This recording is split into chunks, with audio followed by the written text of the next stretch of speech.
अति अति महत्त्वपूर्ण छ। अति नै यो हिउँदो बर्खा, हिउँदोमा घाम लाग्यो भने पनि छाते हुनुपर्छ, बर्खामा पानी पऱ्यो भने पनि छाते हुनुपर्छ। त्यस कारणले यो सौभाग्यले छाता हाम्रोमा फेरि यसमा दुई थुप्रै मान्छे पनि अटिन्छ। यो छाताहरू थुप्रो एउटै छाता थुप्रै अटिन्छ। त्यसैले छाताको महत्त्व तपाईँहरूलाई बुझाइराख्नु पर्दैन पनि, हामी जन्मेदेखि नै प्रयोग गर्छौँ। मलाई फेरि त्यहाँ राखिदिनु चाहिँ बेसी छ।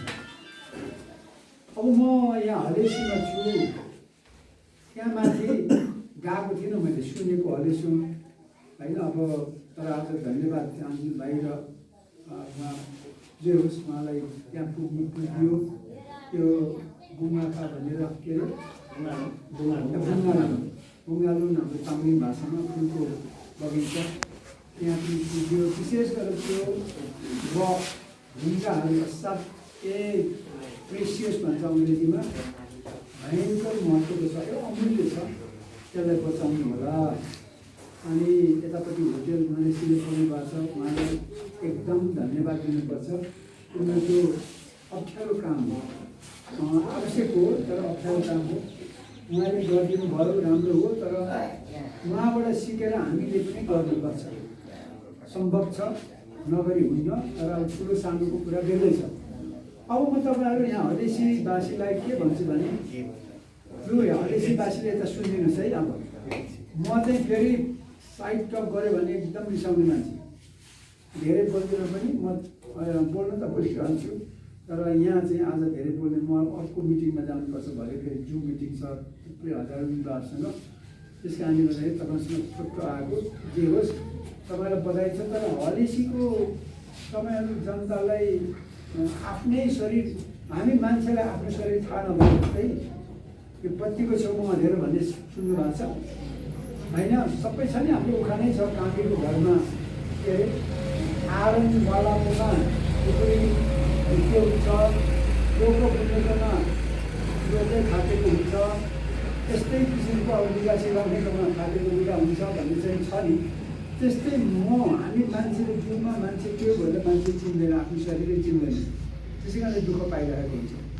र तपाईँहरू हलेसीवासी चाहिँ मैले देखेको, मैले विश्वमा 72 देश घुमेँ, सबै मुख्य मुख्य ठाउँहरू घुमिसकेँ।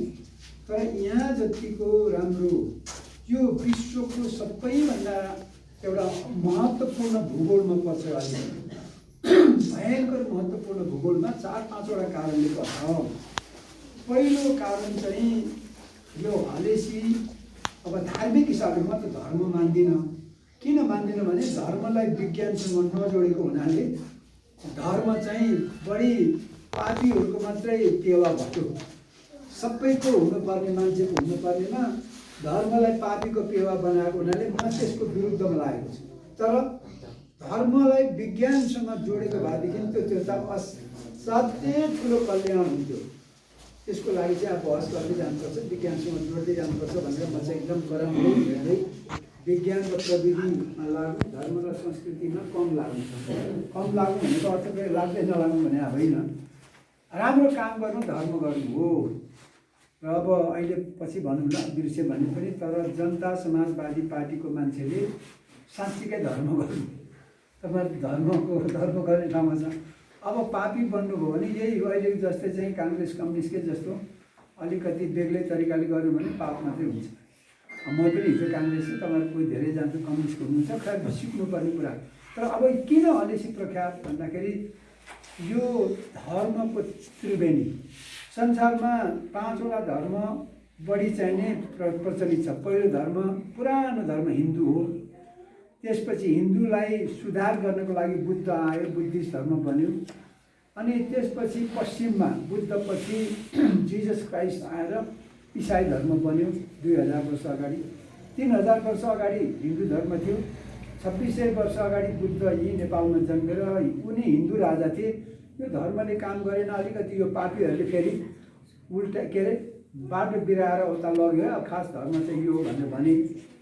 अनि यता पश्चिममा चाहिँ अब खासमा इजरायलमा हो, म जहाँ जिजस जन्मेको ठाउँमा पनि बसेँ, पढेँ।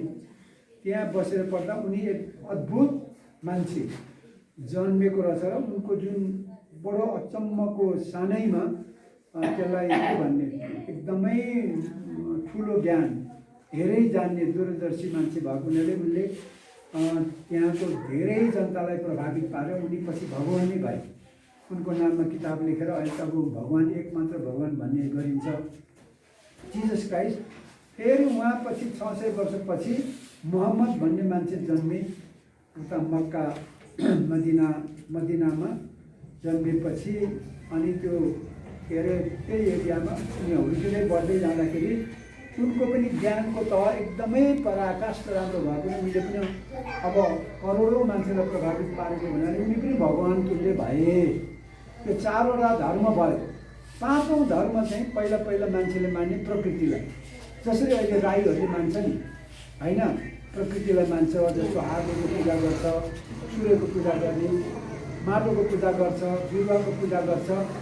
यो चाहिँ प्रकृति रूपमा हामी वास्तवमा पहिला चाहिँ प्रकृतिकै पूजा गर्थे। त्यो 4वटा धर्म आउनुभन्दा अगाडि चाहिँ प्रकृति पूजक नै थियो। त्यसै कारणले पनि म तपाईँहरूलाई भन्छु कि तपाईँहरू यो ठाउँमा भाग्यमानी कि यो 3टा धर्म 4वटा धर्म मान्ने ठाउँ त एकै ठाउँमा कहीँ पनि छैन, तर यो 3टा धर्म मान्ने चाहिँ एउटा ठाउँ छ मुख्य, त्यो चाहिँ क्रिस्चियन। 6वटा धर्म पनि त्यो यहुदी पनि भन्छु है। अब क्रिस्चियन, मुस्लिम र यहुदी 3टा धार्मिक मान्छेहरूको धर्मस्थल चाहिँ जेरुसलेम भन्छ, इजरायलमा पर्छ, प्यालेस्टाइनको त्यो बोर्डरमा पर्छ, त्यो हो, त्यसलाई जेरुसलेम भन्छ। त्यो पछि अथवा यहाँ चाहिँ हिन्दू, बुद्धिस्ट र चाहिँ प्रकृति पूजक 3टा धर्म हो। अझै त्योभन्दा पनि व्यापक, बढी यहुदीहरू त एकदम थोरै छ नि होइन। व्यापक धर्म मान्ने मान्छेहरू चाहिँ प्रकृतिवादीहरू अहिले एथियस्ट भन्ने धर्मै मान्दैन, प्रकृति मान्छ, विज्ञान मान्छ। त्यस्तोको सङ्ख्या चाहिँ अहिले अरबौँ पुगिसक्यो। अरबौँ पुग्यो, पहिला थिएन। एक जमानामा करिब 50-100 वर्ष अगाडि त यति धेरै थियो कि सबै धर्म मात्रै मान्थ्यो। त्यसै कारणले अब अहिले आएर तपाईँहरू यो धर्मको त्रिवेणीको केन्द्रको संसारकै चासोको विषयको तपाईँहरू यहाँ नागरिक हुनुहुन्छ, बासिन्दा हुनुहुन्छ। पहिलो कुरो त्यो हो कि मान्छेहरू यस्तो किसिमको ठाउँ छ अरे भनेर भन्दाखेरि मान्छे करोडौँ आउँछ। जस्तो जेरुसलेम, इजरायलमा र प्यालेस्टाइन हेर्न पनि मान्छे, मै पनि हेर्न पनि गएँ, घुम्न पनि गएँ, पढ्न पनि गएको। 1.25 करोड मान्छे जान्छ त्यो एक ठाउँमा मात्रै। जिजस जन्मेको ठाउँमा मात्रै त्यति जान्छ भने अब पहिलो नम्बर त्यो हो। दोस्रो नम्बर तपाईँको यो हलेसीबाट छर्लङ्ग के देखिन्छ? सगरमाथा देखिन्छ। सगरमाथा भनेको विश्वको सबैभन्दा महत्त्वपूर्ण ठाउँ। मान्छेले घुम्न चाहन्छन्, चढ्न सक्दैनन्, हेर्न चाहन्छन्।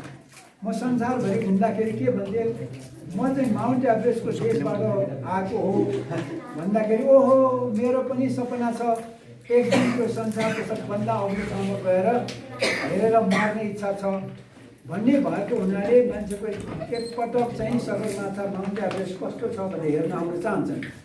तर त्यो हेर्न आउँदाखेरि बाटो त यही नै हो, यहीँबाट जाने हो, प्रवेशद्वार त यही नै हो।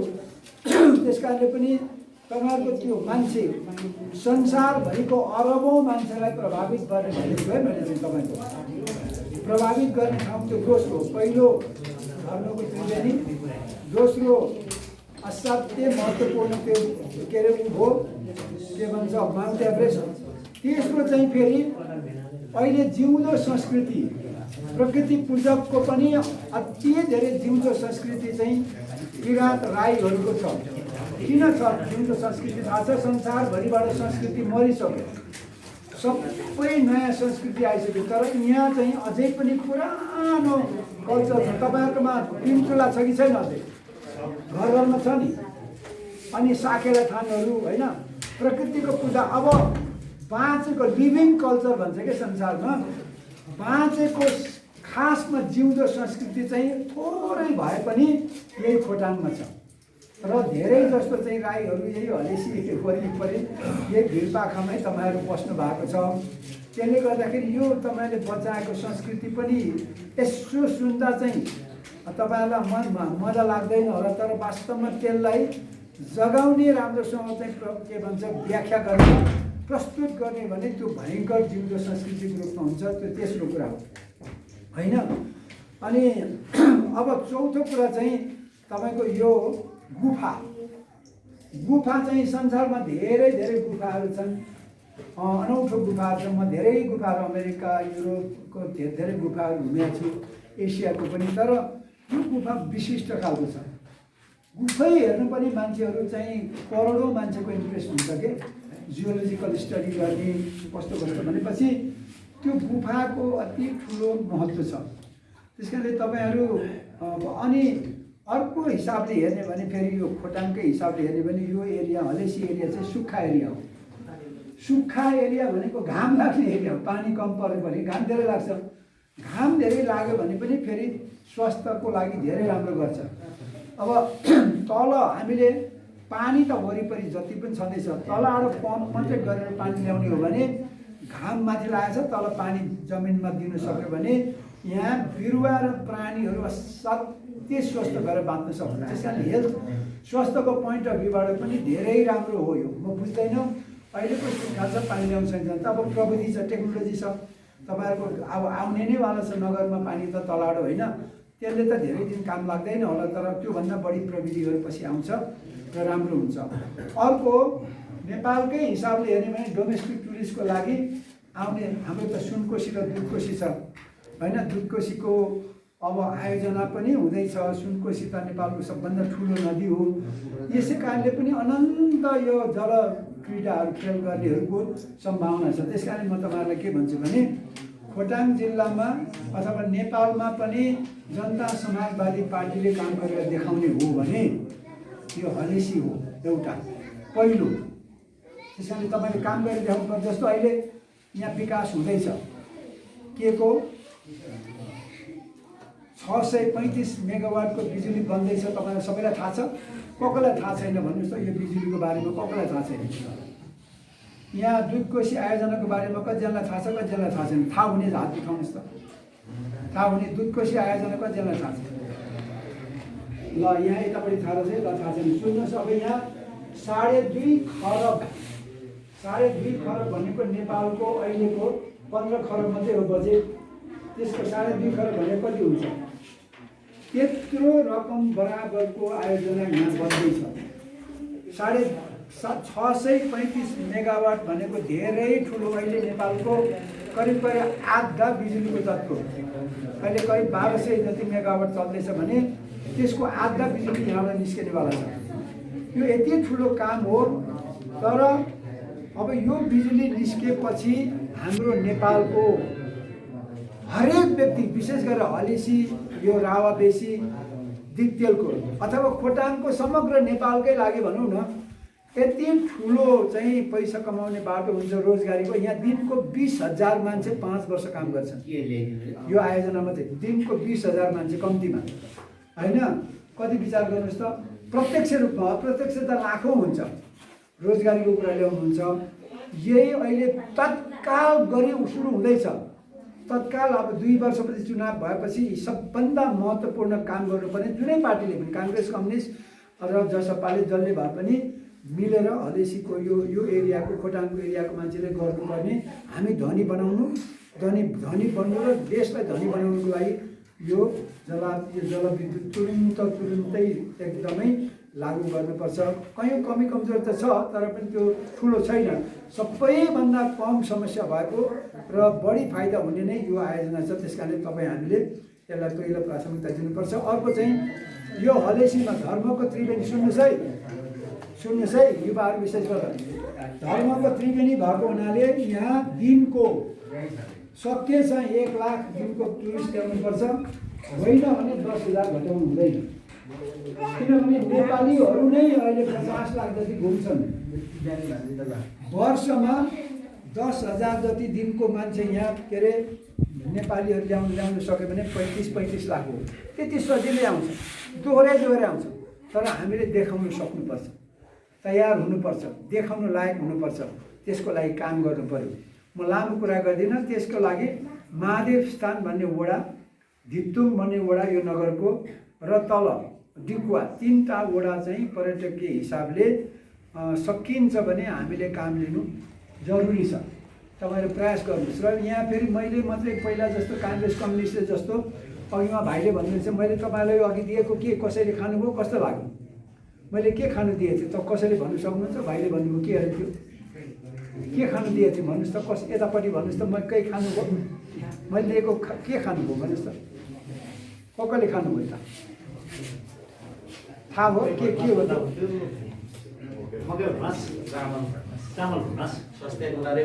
चामल भटमासलाई चामल भुटेको चामललाई के भन्छ? भुटेको चामललाई के भन्छ? खट्टे हो कि होइन? खट्टे खानुहुन्छ तपाईँहरू? काँचो चामल त खानुभएको होला नि सानोमा होइन? चोरी चोरी खान्छु मैले पनि साथै खाएको हो। कसैले खट्टे खानुभएको थियो भुटेको कस्तो लाग्यो? म भटमास र खट्टे कस्तो लाग्यो? मकै भटमास मिठो कि खट्टे भटमास मिठो? प्रतिक्रिया आएन। मैले अहिले सुन्नुहोस् अस्तिको चुनावमा पनि मैले मकै भटमास खाऊँ चिउरा भटमास खाऊँ भोट माग्न जाउँ भनेर चाहिँ त्यो स्लोगन लिएर गएको। भोट त आएन तर केही फरक पर्दैन भोट नआएर त। तर मुख्य कुरो के छ भने आफ्नो विश्वास के हो गर्नुपर्ने के हो? तपाईँलाई उदाहरण बताउँछु। नेपालको राजनीति परिवर्तन राणा शासन हटायो काङ्ग्रेसको नेतृत्वमा। मकै भटमास र चाहिँ पुरै के भन्छ लहरा पहरा गिठा भ्यागुर खाएर चाहिँ उनीहरूले त्यसरी चाहिँ राणाको विरुद्ध लडे होइन? हाम्रो पुर्खाहरूले लडेको बाबुबाजेले मेरो बाबुले नै लडे भनौँ न। त्यसरी जिते। कम्युनिस्टहरूले गाउँ गाउँमा चाहिँ मकै भटमासको त होइन अब उहाँले नै भन्दै हुनुहुन्छ नि होइन? मागेर खाए सबैले मकै भटमास खाए होइन? राजाको शासनलाई ढाले होइन? तर आफूले गर्ने बेलामा चाहिँ अहिले के खाँदैछौँ? के खाँदैछन्? के खाँदैछन्? भोज खाँदै गर्दैछन् मार्सीधान। एक्ज्याक्टली त्यसको लागि त शासन गरिदिएको त होइन? राणा खेदेको र राजा खेदेको त मार्सीधानको चामलको र मासु भात खाएर चाहिँ आफ्नो के अरे जनतालाई विदेशको चाहिँ चर्पी सोहोर्नु चौकीदारी गर्न पठाउन त होइन होला। यही देशलाई समृद्ध बनाउनुको लागि पो राणा र राजा खेदेको त। नत्र भने किन गर्नु पर्थ्यो? त्यत्रो दुःख किन गरेको होइन? कति धेरै मागेर कति धेरै भोग भोगे कति धेरै जेल खाएर कति धेरै मारेर होइन र? त्यस कारणले गर्दाखेरि तपाईँ हामीले अब बुझ्नुपर्ने कुरो म के भन्छु हिजो हामी अहिले यहाँ जे जति जम्मा भएको छौँ जम्मै त्यही दुईवटा दलबाट आएको हो। कोही पनि जुडो छैन। कोही स्वतन्त्र बस्नुभयो होला तर पनि मसिनोहरू अलिकति कान्छोहरू चाहिँ कोही जानु भएको छैन होला। तर हामी अलिकति जेठो पाएको चाहिँ कहीँ न कहीँ भोट हालेर आएको छौँ। त्यसबाट हामीले सिक्नु पर्यो। काङ्ग्रेस कम्युनिस्टलाई मास्ने होइन, बहुदलीय व्यवस्था हो, लोकतन्त्र हो। काङ्ग्रेस कम्युनिस्टले गरेको गल्तीलाई सच्याउनको लागि हामी त्यहाँबाट निस्केको हो कि होइन? काङ्ग्रेस कम्युनिस्टमा भएको गल्तीहरू हामी लोकतन्त्र मास्नलाई होइन, गणतन्त्र मास्नलाई होइन, सङ्घीयता मास्नलाई होइन। हामी त सङ्घीयता बुझेन काङ्ग्रेस कम्युनिस्टले, सच्याउनु पर्यो, सुधार्नु पर्यो। लोकतन्त्र बुझेन काङ्ग्रेस कम्युनिस्टले, त्यसको अर्थ बुझाउनु पर्यो। के हो खाँटी कुरा होइन? विकास र समृद्धि के हो बुझेन काङ्ग्रेसले। त्यही भनेर तपाईँहरूलाई भन्छु अब राजनीतिको यही चाहिँ विभिन्न अवस्थाहरू बुझ्नको लागि सबैले प्रयास गर्नुपर्छ।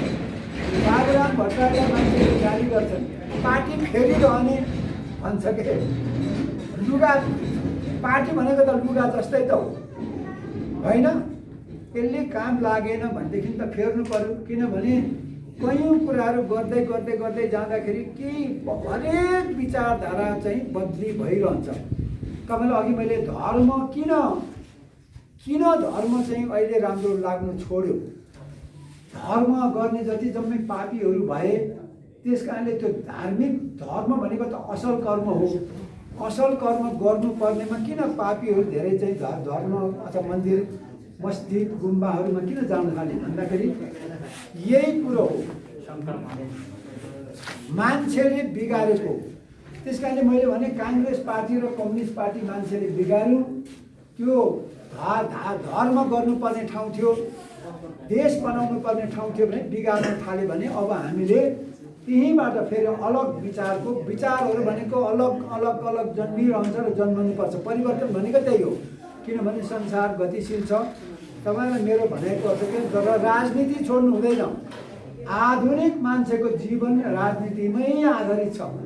तपाईँहरूले राजनीति गर्नु भएन भने तपाईँहरूलाई लुटेरा, फटाहा, डाका, गुन्डाले कुटी कुटी जन्जिरमा हालेर दास बनाएर चाहिँ शासन गरेर खान्छ, तपाईँहरूको पसिना खान्छ।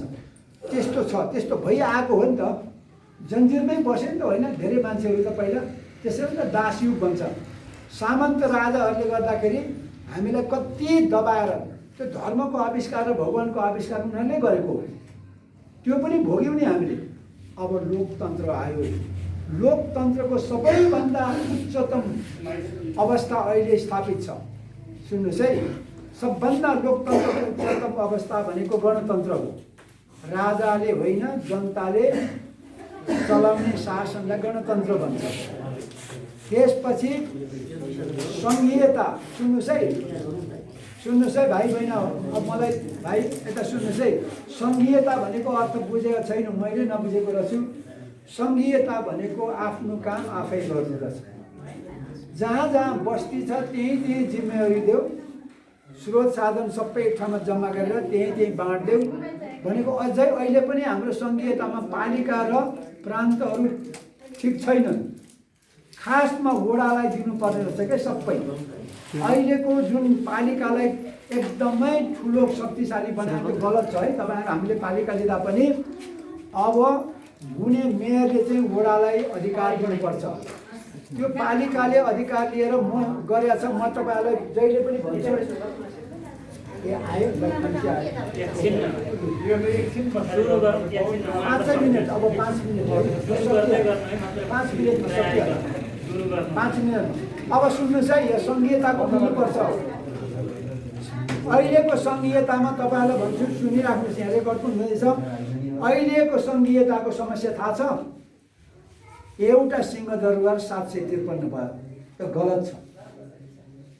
वास्तवमा त्यो सङ्घीयताले उसलाई के अरे प्रान्तलाई चाहिँ केवल यो अलिकति तल्लो तहमा समन्वय गर्ने र खाली चाहिँ के भन्छ अनुगमन गर्ने र त्योभन्दा तल्लो तह जिल्लाभन्दा सानो बनाएर पालिकाहरूलाई चाहिँ अनुगमन र समन्वय गर्ने, तिनीहरूको लागि सामान्य बजेट दिएर सबै काम गर्ने बजेट जति वडालाई दिएको भए, मैले त्यही भनेर तपाईँलाई भन्दैछु, यहाँ पनि 50% जति छुट्टिन्छ। जस्तो 15 अरब बजेट छुट्टिन्छ भने देशको 7.5 अरब चाहिँ वार्डहरूलाई बाँडिदिने, अनि 30% जति केन्द्रमा राख्ने, किनभने केन्द्रको धेरै काम छ, राष्ट्रिय अन्तर्राष्ट्रिय गर्नुपर्छ होइन। 30% राख्यो भने कति 4.5 अरब खरब चाहिने केन्द्रले राख्थ्यो।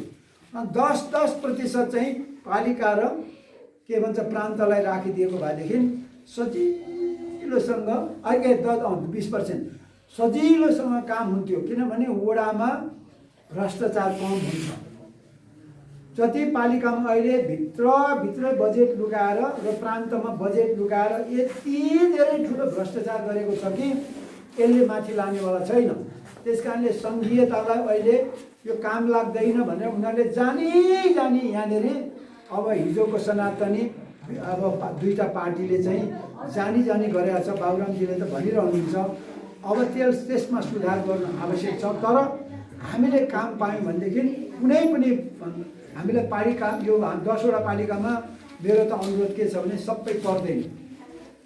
काङ्ग्रेस, कम्युनिस्ट र हामीले मिलेर अथवा अरू को दलहरू देखा पर्छन्, मिलेर जिल्ला बनाउनु पर्छ।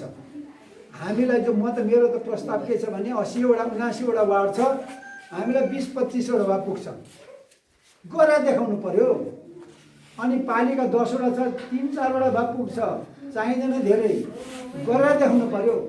अहिले जनताले चाहिने सिम्पल कुरो चाहिँ के भने यो मान्छेले घुस खाँदैन है भन्ने विश्वास चाहिँ हुनु पर्यो। अनि यो मान्छेले चाहिँ हाम्रो काम गरिदिन्छ है भन्ने विश्वास, घुस खाँदैन मात्रै भने पुग्छ। र त्यसमा अर्को थप्ने चाहिँ यो मान्छेले जान्दछ पनि भन्ने अर्को विश्वास भयो घुस खाँदैन नै भन्ने विश्वास भयो भने 50% मान्छेहरू त त्यसै पनि प्रभावित हुन्छन्। अर्को यिनको खुट्टा हल्का छ एकदम भन्ने बित्तिकै सबै गरिदिन्छ। धेरै मैले त भन्छु घर घरमा सेवा। अब कहाँ वडामा सेवा, घर घरमा सेवा। मैले त अझै भन्दैछु तपाईँहरूलाई, मैले वडा अध्यक्ष दिनुहोस् भनेर भन्दैछु। कुनै वडाको मलाई अध्यक्ष बन्ने इच्छा छ। मलाई सांसद प्रधानमन्त्री हुन आवश्यक छैन। बाबुराम भट्टराईजीले त भनिसक्नुभयो मलाई एउटा मेयर हुने इच्छा छ। अब कुरो त्यो हो, किनभने काम त तल छ के, काम बस्तीमा छ, काम हलेसीको यहाँ महादेव स्थानमा छ होइन, दुर्छिममा छ। काम त त्यहाँ माथि काठमाडौँमा त छैन। त्यहाँ त केवल के भन्छ गफ छ अनि ठाँट छ, सान मात्रै छ, काम छैन। त्यस कारणले त्यो काम चाहिँ अब बन्द गर्नुपर्छ लोकतन्त्रमा तपाईँहरूलाई। त्यस कारणले मैले भनेको गणतन्त्र जनताले चलाउने शासन चाहिन्छ, लोकतन्त्रको पहिलो माग। दोस्रो सङ्घीयता भनेको जनताले आफ्नो काम आफै गर्नुपर्छ। सङ्घीयता भनेको त्यही, आफ्नो काम आफ्नै गर्न पाउने अधिकारवाला शासन। त्यसपछि अर्को समावेशी हुनु पर्यो। हामी एउटै मान्छेको सन्तान। तपाईँहरूलाई भनौँ म अफ्रिकामा बसेँ जहाँ हाम्रो पुर्खाहरूको जन्म भएको थियो। हामी बाँदरको सन्तान हो। बाँदरको सन्तान चाहिँ मान्छे भएको पुर्खाहरू हाम्रो अफ्रिका हो। हामी सबै काला थियौँ। तर त्यो उहाँबाट त्यो के भन्छ भूमध्य रेखाको त्यो घामको नजिकबाट मान्छे कालो भएको थियो। त्यहाँबाट माथि तल घामबाट टाढा हुँदै जाँदाखेरि हामी गोरो भएको, आँखा चिम्सो भएको, कोही अलिअलि गहुँ गोरो भएको, त्यही कारणले हो। एउटैको सन्तान हो। तर यही पापीहरू 2-4 पहिलाको राजाहरूले पापीहरूले चाहिँ हामीलाई विभाजित गरेर यो यस्तो हो, यो मङ्गोलियन, यो चाहिँ आर्यन, यो बाहुन, क्षेत्री, अनेक तरिकाले पाप गरेर हामीलाई विभाजित गर्यो। त्यो गलत हो। हामी मान्छेको सन्तान हो। तर अहिले विभिन्न भूगोलमा बसेर भाषा अलग अलग भएको छ होइन, संस्कृति अलग अलग भएको छ। त्यो अलग अलग बानी बेहोरा भएको मान्छेहरू अब हामी सँगै बस्नुपर्ने अवस्था छ, सँगै बाँच्नुपर्ने अवस्था छ। एउटैको सन्तान हो भनेर अब नबुझी र के पालना नगरिकन सुखै छैन। कि नासिन्नु पर्यो, मासिन्नु पर्यो, कि चाहिँ फैलिने भएदेखि मिल्नु पर्यो। त्यस कारणले अब मिलनशीलताको आवश्यकता छ, सहनशीलताको आवश्यकता छ। म चाहिँ तपाईँहरूलाई यही भन्छु कि यो के भन्छ यो नगर हलेसी नगर अहिलेको हिसाबमा नेपालमै सबैभन्दा महत्त्वपूर्ण भूगोल हो। मैले अघि तपाईँलाई भने पर्यटक दिनको 10,000 मात्रै ल्याउन सक्नुभयो भने, हामीले ल्याउन सक्यौँ भने हाम्रो सबै करोडपति हुन्छौँ हामी। किनभने हलेसीको यहाँ दिनको 10,000 जति आयो भने यहाँ हलेसीको 1 लाखले रोजगारी पाउँछ। तपाईँले 1 लाख हुनुहुन्न। टोटल भोटर नै अथवा जनसङ्ख्या कति 40-45 हजार भन्दा बढी छ, छैन 35-40 हजार होला। यहाँ त 1 लाख मान्छे त काम गर्नै चाहिन्छ। अब आजको 10-5 राम्रो काम गर्यो भनेदेखि त पर्यटक त कति आउँछ, तिनीहरूलाई सेवा दिनु पर्यो। त्यसै कारणले पनि अब धेरै कुरा गुरु योजनालाई पालन गर्नुपर्छ। मैले तपाईँहरूलाई चाहिँ खालि के भने आफू बन्ने कोसिस गर्नुभयो भने जसपामा नबस्नुहोस्। भोज खाने इच्छा छ भने जसपामा नबस्नुहोस्। काम गरेर म चाहिँ जनतालाई खुवाएपछि मात्रै खान्छु होइन। उहाँले ल मैले यति खाँदैछु है भनेर जुन छ नि घाँस हाल्नुभन्दा अगाडि जनतालाई देखाएर मात्रै खाने हो भने जसपामा बस्नुहोस्। त्यसले मात्रै हलेसी मात्रै होइन, खोटाङ मात्रै होइन, नेपाल मात्रै होइन, विश्वै बनाउँछ। अब त्यही कुरा हो हामीले हिजो काङ्ग्रेस र कम्युनिस्टमा गरेको भुललाई सुधार गर्नुपर्ने होइन। भुल सुधार होइन, यहाँ पनि पाइन्छ कि के हो पाइन्छ भनेर चाहिँ लुच्छाचुरी गरेर मै ठुलो हुने थालु हुने हो भनेदेखि निकै गाह्रो हुन्छ। त्यसको लागि त उतै छन् ठाउँ होइन। हामीले उदाहरण दिएर चाहिँ ठुलो काम गर्ने बन्नुपर्छ। म काङ्ग्रेसमा के अरे मन्त्री भइनँ त, सांसद भइनँ, गाह्रो थिएन त, मलाई थियो त। तर अहिले म कति ढुक्क छु हेर्नुहोस् त। 72 वर्षको उमेरमा यस्तो राम्रो छ। किनभने राम्रो काम गरेर त गर्नुको लागि पदै चाहिँदैन नि त होइन, घुसै चाहिँदैन नि त। घुस नखाइ पनि अठोट र आँट भयो, आइडिया आँट र अठोट भइदियो। अठोट र आँट एउटै हो, जे पनि गर्न सकिन्छ, मागेर खान सकिन्छ। म त अहिले मैले भने नि 5 वर्ष मागेर खाएँ मदन राई भन्यो भने डेफिनेटली मागेर खान्छु, किन हातखुट्टा चल्छ। 1 छाक भात मागेर खान्छु, 2 छाकको चाहिँ काम गरिदिएर हिँडिन्छु। म हलो जोत्न सक्छु, कोदालो खन्न सक्छु, घाँस काट्न सक्छु, गाई दुहुन सक्छु, जे पनि गरिदिन सक्छु नि, पढाउन सक्छु, लेखाउन सक्छु। के ठुलो कुरो छ।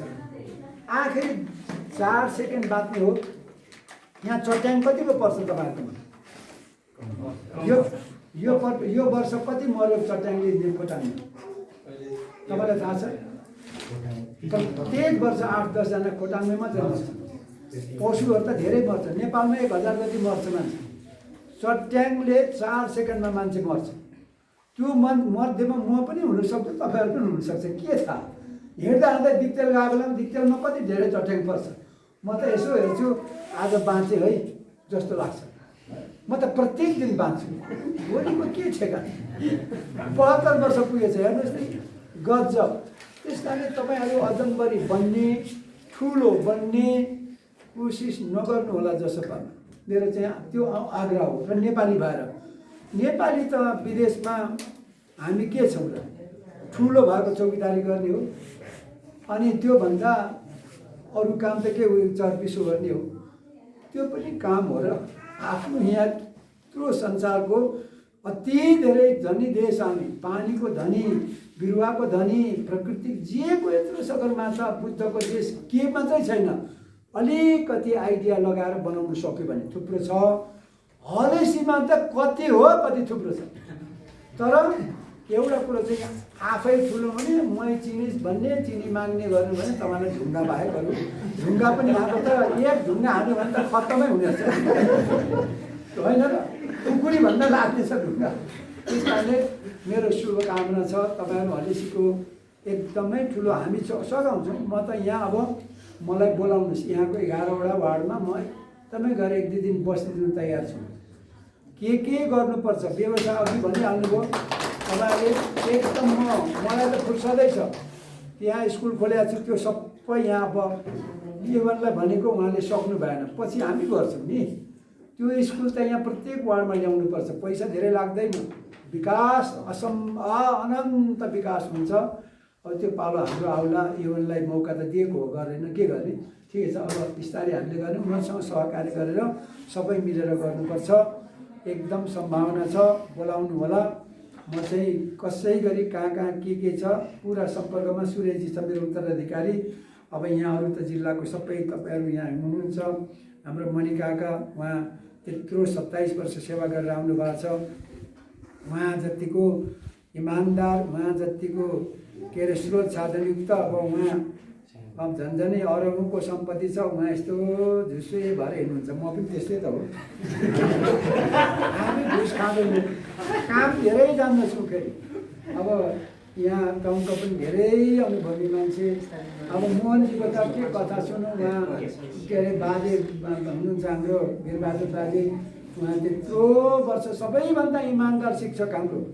मैले खोटाङमा सबै गाउँको सबै स्कुल घुमेको मध्येमा उहाँ 1 नम्बरमा हुनुहुन्थ्यो, सधैँ भनिरहन्थ्यो। अहिले हामीसँगै छौँ जीवराजी।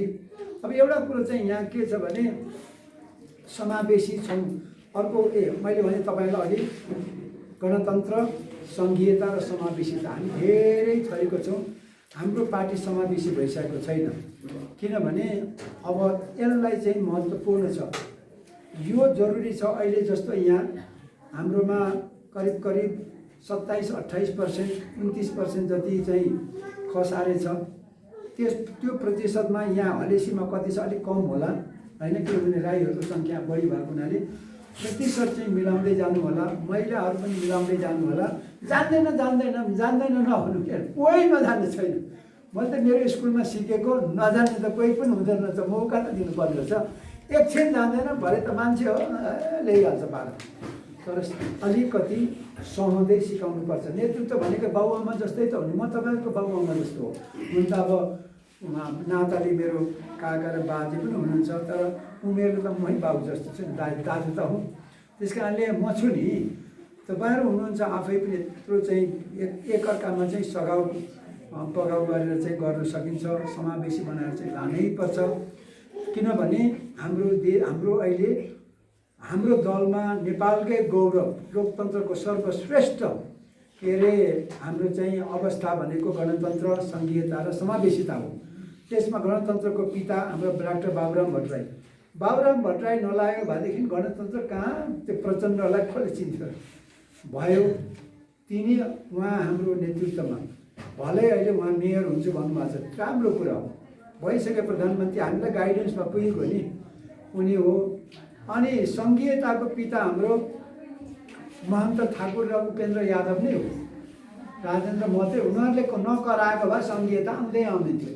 सङ्घीयता नआएको भए यहाँ अहिले जति पनि ढलिमली गरिरहेछ नि हाम्रो पालिकाको मेयर र चाहिँ उनीहरूले वडा अध्यक्षले के पाउँथ्यो, उही यस्तै गर्दै जानु पर्थ्यो। त्यही सांसदहरूको पछाडि लाग्नु पर्थ्यो, कानुन लेख्नु छोडेर विकासको कुरा गर्ने। एकदम सङ्घीयताको पिता त्यही तीनजना हो हाम्रो, हामीसँगै छन्। समावेशिताको अब अशोक राई कागताली परे भए यसपालि एमाले उसलाई प्रधानमन्त्री बनाउँथ्यो, नाम तोक्नु पर्थ्यो कि, किनभने ऊ के अरे हाम्रो नेम्बाङ भन्दा त अशोक माथि नै थियो नि त होइन। हरेक दृष्टिकोणले थियो, चलाक पनि थियो, त्यसले गर्दा सम्भावना भएको मान्छे। उनले त्यही छोडे, त्यहाँ अन्याय छ, समावेशी छैन त्यो पार्टी भनेर छोडे।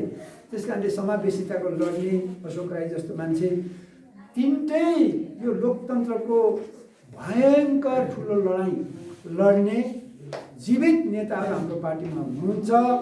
तपाईँ हामीले चाहिँ त्यसलाई क्यास गर्दै सङ्घीयता के अरे गणतन्त्र, सङ्घीयता, समावेशिताको आधारमा हामीले चाहिँ घुस नखाइकन जनताको सेवा गर्न सक्यौँ, घर घरमा सेवा दिन सक्यौँ भने हाम्रो पार्टीले काङ्ग्रेसलाई पनि सुधार्छ, कम्युनिस्टलाई पनि सुधार्छ, अरू दललाई पनि सुधार्छ, नेपालीलाई बनाउँछ। खोजेको यति होइन र, बनेपछि त हामी बनिहाल्यौँ। र मेरो शुभकामना, मैले अरू के भन्छु त्यति मलाई जानुपर्छ, त्यसले गर्दा मैले सकेँ।